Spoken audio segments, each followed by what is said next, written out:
అట్లా పోతుంది.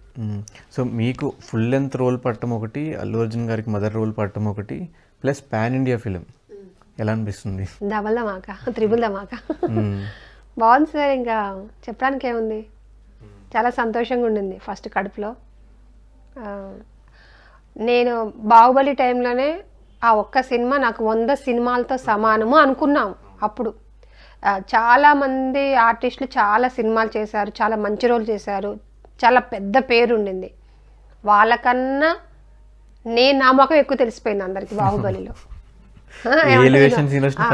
ఇట్లా తీసి ఇట్లా ఇసిరేస్తే అదేదో రిటర్న్ వచ్చేసి పైకి ఎగిరినట్టు ఎగిరింది నా ముఖం, అక్కడ అందరికి తెలిసిపోయింది. ఇప్పుడు ఇంకా పుష్ప అయితే ఇంకా చెప్పేదే లేదు. మొన్న ఒక కాంప్లిమెంట్ వచ్చింది, చాలా హ్యాపీ అనిపించింది, ఇన్స్టాలో వచ్చింది. రఘువరన్ బీటెక్లో మదర్ రోల్ ఒకటి నచ్చిందమ్మా, ఎవరో తెలియదు, అన్నోన్ పర్సన్ మామూలుగా. తర్వాత పుష్పలో ఒక మంచి మదర్ కనిపించింది అన్నారు. అట్లాంటి చాలు నాకు కోట్లు ఇచ్చినట్లు లెక్క. బాహుబలి టైం ఎలా అనిపించింది అంటే, నాకు తెలిసి వాళ్ళందరితో పాటు మీకు కూడా ఒక మంచి నేమ్ వచ్చింది, రికగ్నైజ్డ్. ఆ ఫేస్ చూడంగానే గుర్తుపట్టేలాగే ప్రతి ఎలివేషన్ సీన్ ఫస్ట్ మీ ఫేస్ అట్లా వచ్చేది. సో అది ఎలా అనిపించింది ఎక్స్పీరియన్స్? బాహుబలి కూడా అది చెప్పడానికి వీల్లేదండి. మీకు ఇంకో విషయం కూడా చెప్పడం మర్చిపోయినా, డబ్బింగ్కి వెళ్ళాను నేను. ఈ పుష్ప డబ్బింగ్కి వెళ్ళినప్పుడు అక్కడ రాజమౌళి సారు, ఈ అన్నపూర్ణ స్టూడియోస్ డబ్బింగ్ జరిగింది. రాజమౌళి సారు, నేను లోపలికి వెళ్ళేటప్పుడు సార్ వెళ్తున్నారు, ఓకే తర్వాత మీట్ అవ్వచ్చు అనుకున్నాను. తర్వాత టిఫిన్ బ్రేక్లో వెళ్తా ఉంటే వల్లి మ్యామ్ కనిపించారు. వల్లి మ్యామ్ గుర్తుపెట్టారు బాగానే, ఓకే ఎలా అమ్మాయి ఏంటి ఎలా ఉన్నావు అంతా అడిగారు. తర్వాత రమా మ్యామ్ అదే రోజు కనిపించారు. రమా మ్యామ్ అసలు అని గుర్తుపట్టారు, నేను చాలా సన్నం అయిపోయాను, బాహుబలి అప్పటికి ఇప్పటికి చాలా సన్నం అయిపోయాను. అప్పుడు పక్కన మన సినిమా మీరా అది అని చెప్పి, ఇంకా కార్తికేయన్ సార్ అయితే దూరం నుంచే గుర్తుపట్టేశారు. వచ్చేసారు, అమ్మ ఎలా ఉన్నావు దగ్గరికి వచ్చేసారు, బాగున్నారా సార్ ఎలా ఉన్నారు, ఏం లేదు సార్ మూవీ చేశాను ఇట్లా మదర్ అంటే సూపర్ అని, ఆల్ ది బెస్ట్ అని, థ్యాంక్ యూ సార్ అని. వీళ్ళందరూ కలిసారు ఒక బ్లెసెస్ టైప్లో. నాకు ఈ పుష్ప డబ్బింగ్ టైంలోనే వీళ్ళందరూ కనపడ్డారు, మాట్లాడారు. సో అప్పుడు ప్రభాస్ గారితో వర్క్ చేయడం అది ఎలా అనిపించింది? ప్రభాస్ గారిని సెట్స్లో చూసినప్పుడు అదొక పెద్ద, మీకు చెప్పడానికి ఏముందండి, ప్రభాస్ సార్ కూడా అసలు మామూలుగా చెప్పడానికి వీలుందా? అసలు అతను వచ్చేటప్పుడు మేమందరం ముసలం అయిపోయి ఉంటాము, కొడుకు వస్తున్నాడు, ఆ అబ్బాయిని ఇలా పట్టుకోవాలి, ప్రభాస్ గారిని ఇలా పట్టుకోవాలి, అందరు మగవాళ్ళు చుట్టూ జనాలు తోస్తూ ఉంటారు. రాజమౌళి సార్ వాళ్ళు చాలా కేర్ తీసుకుంటారు లేడీస్ విషయంలో. అప్పటికి నాకు 2 చక్కలు ఎక్కిచ్చారు. ప్రభాస్ సార్ చాలా హైటు, నేను ఆయనకు అసలు కొంచెమే ఉంటాను మామూలుగా పక్క నిలబడితే, అలాంటి 3 చక్కలు వేసేసి ఆ చక్కల మీద నిల్చోబెట్టేసి ఆ చుట్టుపక్కల కూడా వాళ్ళకి సంబంధించిన వ్యక్తులనే పెట్టారు తొయ్యకుండా. ఆయన వాళ్ళని కూడా తొత్తే నా మీద పడ్డాము, అదొకటి. ఆ ప్రభాస్ గారు గ్రేట్ అండి బాబు, ఎంత మా దగ్గరలో ఇంత డిస్టెన్స్లోనే ఉంటారు, బాగా మాట్లాడతారు. ఒక సపరేట్గా ఉండడం, సపరేట్గా. నేను చేసిన పెద్ద యాక్ట్రెస్ అంటే మన ప్రభాస్ గారు, బన్నీ గారు. రామ్ చరణ్ గారితో చేశాను, బ్రూస్లీ చేశాను. అవి అంటే అట్లా వచ్చి ఇట్లా పోయే క్యారెక్టర్లు కొంచెం రికగ్నైజ్ అయ్యింది. ఏంటో దేవుడు ఏందో పెద్ద లడ్డు ఇచ్చిండు, తిరుపతి లడ్డు లాగా ఇచ్చిండు నాకు ఒకటి. బాహుబలి ఒకటి, పుష్ప ఒకటి. మరి పుష్ప పార్ట్ 2లో కూడా మీ రోల్ ఉంది. సో ఏమన్నా కొంచెం స్టోరీ ఏమన్నా తెలుసు? లేదు, మీకు కంప్లీట్గా ఫస్ట్ మీ క్యారెక్టర్ ఒకటే చెప్తారా, మొత్తం స్టోరీ చెప్పి? నాకు స్టోరీ ఏం తెలియదు సార్, అసలు నాకు స్టోరీ ఏం తెలియదు. నాకు ఇందాక కూడా ఇంటర్వ్యూలో చెప్పాను, నాకు ముందే ఇలా ఉంటుంది క్యారెక్టరైజేషన్, నువ్వు నీ కొడుకుతో ఇలా ఉండాలి, అది ఇది నాకు అసలు ఏమీ తెలియదండి. జీరోతో పోతాను లొకేషన్లోకి, జీరోతో పోయి ఆడికి వెళ్తాను. అప్పటికప్పుడు ఆ రోజు సీన్ పేపర్ కూడా ముందు ఇవ్వరు మాకు. అక్కడ ఎంత సీన్ పేపర్ ఉన్నా మళ్ళీ ఫైనల్గా సార్ వచ్చిన తర్వాత చెప్తేనే మాకు సీను అక్కడ మారిపోతుంది. కాబట్టి మాకు అసలు ఏం తెలియదు. ఆ రోజు ఎలా ఉండాలన్నది మాత్రమే 3 చెప్తారు మాకు, అంతే. నేను అసలు షాక్ అయిన విషయం ఏంటంటే, అసలు ఇది సుకుమార్ సార్ కూడా తెలుసో తెలియదో నాకు తెలియదు, కానీ మేమందరం ఫస్ట్ డే ఫస్ట్ షాట్ మేము కాలు కడుక్కొని లోపలికి వెళ్తాం చూసావా, అసలు అప్పుడు నాకు ఏమీ తెలియదు, జీరో నాలెడ్జ్. అప్పటి నాకు అసలు ఎలా జరుగుతుందో కూడా నాకు తెలియదు, పెళ్లి చూపులకు వెళ్తున్నా అంతే, అంతవరకు నాకు ఏం తెలియదు. కానీ నా అదృష్టం ఏంటంటే మొల్లేటి వాళ్ళ అని చెప్పేసి ఒక పెళ్లి కూతురు వాళ్ళ నాన్నగారు చెప్తారు సావా, అప్పుడు నా కొడుకుని చూస్తుంది సార్. నేను అనుకోకుండా చూసాను నా కొడుకుని, కానీ నా క్యారెక్టరైజేషన్ గురించి అప్పుడు తెలియదు తెలుసా అండి. నేను షాక్ అయ్యే సినిమాస్తున్నాడు, అమ్మా ఒకవేళ నేను కూడా నవ్వుతూ లోపలికి వెళ్ళినట్టయితే ఏమయ్యేదా అనుకున్నాను. కానీ అది అక్కడ నాకు హెల్ప్ అయింది. ఆ సీన్ ఒకటి, తర్వాత మీరు మీ హస్బెండ్ చనిపోయిన తర్వాత మీరు చూడటానికి ప్రయత్నిస్తుంటారు కదా, అసలు ఆ సీన్ ఒకటి న్యాచురల్ గా అనిపించింది. చాలా దెబ్బలు తగిలినాయి. న్యాచురల్ కాదు, న్యాచురల్ గానే దెబ్బలు కూడా తగిలినాయి గట్టిగా, లోపల కనపడని దెబ్బలు. సార్ అసలు కాంప్రమైజ్ అవ్వడగా, సుకుమార్ సార్ ఇలా ఉంటాడు కెమెరా ముందు, అసలు రావాలా రావాలా అవుట్పుట్ అనుకుంటారా. అంతే అంటారు, జాగ్రత్త చెయ్యి అని చెప్తారు, కానీ ఆయన సార్కి అయితే రావాలి ఏదైతే అనుకున్నారు. మాకు వచ్చింది చిన్న అవకాశం సార్, ఎక్కడో దెబ్బలు తగులుతాయి, కాలు ఇరిగి చేతులు ఇరిగినా సరే ఇండస్ట్రీకి వచ్చాం కదండి, అన్నం పెడుతుంది కదా, కాబట్టి అస్సలు వెనకడిగేయను సరే. ఏ లైఫ్లో ఏ క్యారెక్టర్, ఒక పిచ్చిదాని క్యారెక్టర్ వచ్చినా సరే నాకు చేతనైనంత వరకు నేను పర్ఫెక్ట్ చేస్తాను సార్. సో ఎన్ని ఇయర్స్ అయింది మీరు ఇండస్ట్రీకి వచ్చి?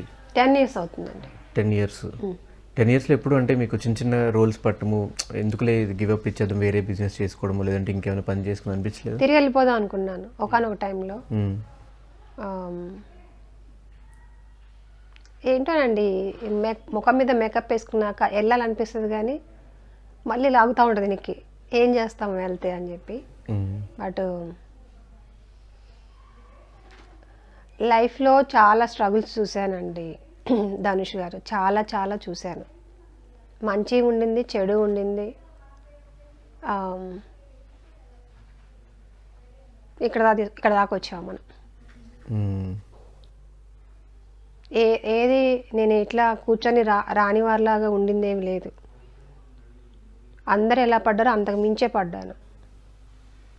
హైదరాబాదులో తెలుసు కదా ఎలా ఉంటారు ఏంటి, పిల్లలు, చదువులు, షూటింగ్లు, టైంకి వెళ్ళడము, టైంకి రావడము, ఈ కష్టాన్ని ఎవరు చూడట్లేదండి. ఈ కష్టాన్ని తప్ప మిగిలిన అన్నీ ఏలైతే చూపిస్తారు.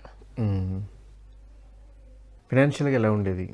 ఫైనాన్షియల్గా అంటే మీకు తెలుసు, పల్లెటూరులో ఉంటే ఒక మాదిరి ఖర్చు ఉంటుంది, సిటీకి వస్తే ఇంకో మాదిరి ఖర్చు ఉంటుంది. నేను బ్యూటిషియన్ కాబట్టి నేను బ్యూటిషియన్ వర్క్ కూడా చేశాను.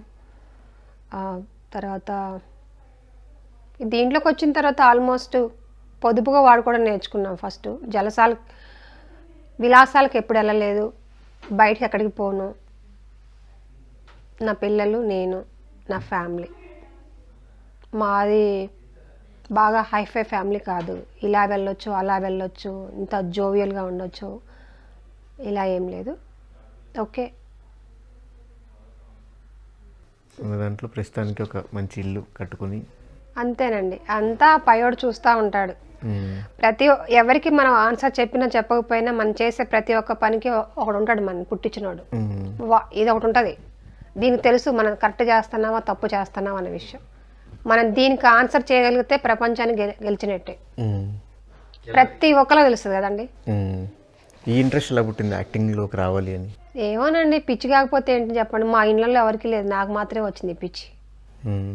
అంటే ఆ పిచ్చి రావడానికి ఏదో కారణం ఉంటుంది కదా, మళ్ళీ చిరంజీవి గారు యాక్టింగ్ చూసో, శ్రీదేవి గారు యాక్టింగ్ చూసో. నాకు బాగా పిచ్చి శ్రీదేవి అంటే. అప్పుడు ఇష్టమనే కానీ అసలు ఏ వే లేదు నేను రావడానికి, ఇండస్ట్రీకి రావడానికి. ఎవరు లేరు బేసిక్గా సపోర్ట్ చేయడానికి. సపోర్ట్ అని కాదు, ఇప్పుడు మనం ఇక్కడ నుంచి మనము మా ఊరు వెళ్ళాలి అంటే ఒక రోడ్డు ఉండాలి, ఆ రోడ్డు తెలిసి ఉండాలి కనీసము. ఆ రోడ్డు కూడా తెలియనప్పుడు మనం ఎలా వెళ్ళగలుగుతాము? అసలు తెలియదు. మరి తెలియకుండా ఫస్ట్ సినిమా ఎలా చేశారు? నేను చిన్నప్పటి నుంచి ఇష్టం అంతే, సినిమాలో బాగా పోయేదాన్ని, అంతా బాగానే ఉండింది. కానీ పిల్లలు ఒక చోట పుట్టాను, పుట్టిన ప్లేస్లో ఎఫెక్షన్ లేదు నాకు. అంటే ఆ ఫ్యామిలీతో, అమ్మకి నాన్నకి ఒంట్లో బాగాలేక వాళ్ళు హాస్పిటల్లో సర్జరీస్ అయ్యి హాస్పిటల్లో ఉంటే తినడానికి కూడా లేదు. అంటే మా పెద్దక్క పాపం, మా అక్కకి నాకు 8 సంవత్సరాల తేడా.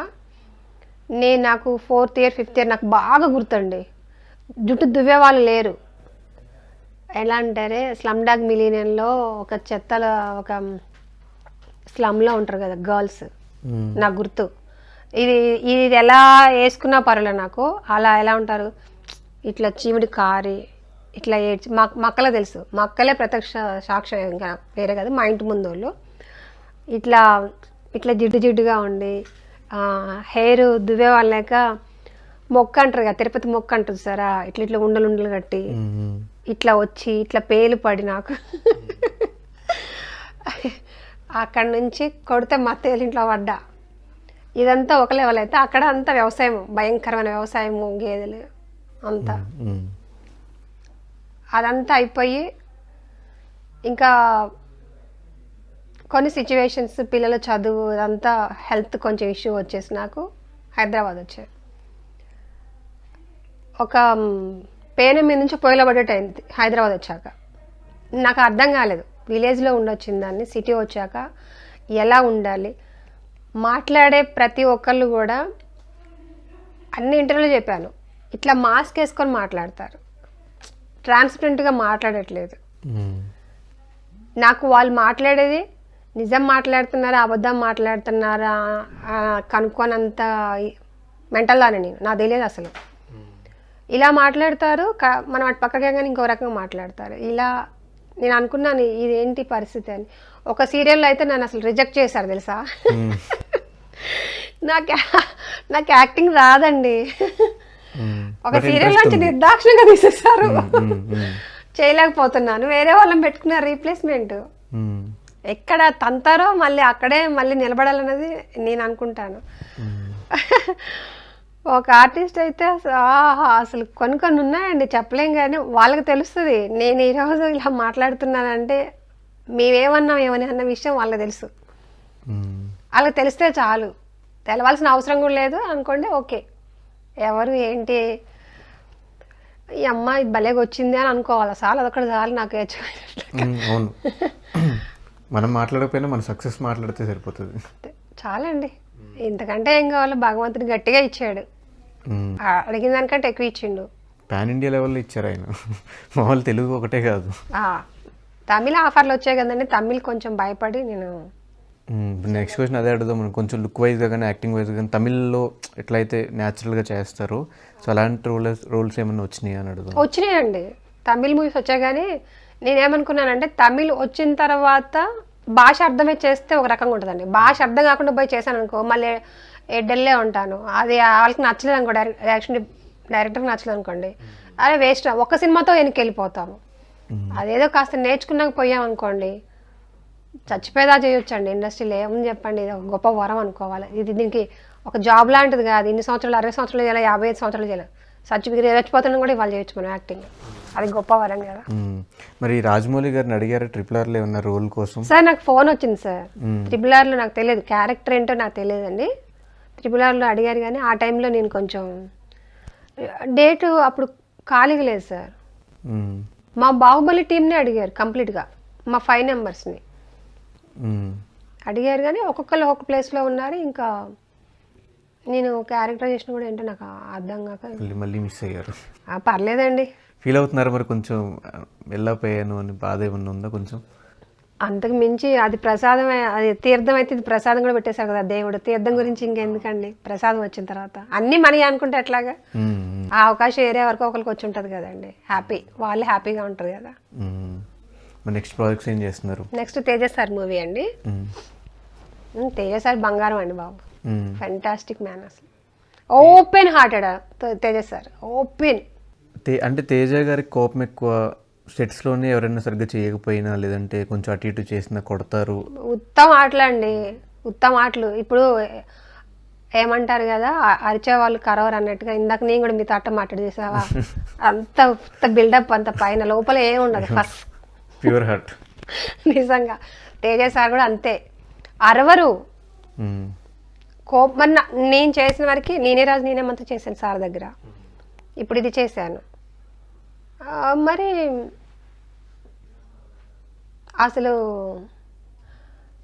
చెప్తారు, ఎక్స్ప్లెయిన్ చేస్తారు, చాలా బాగా చెప్తారండి తేజ సారు.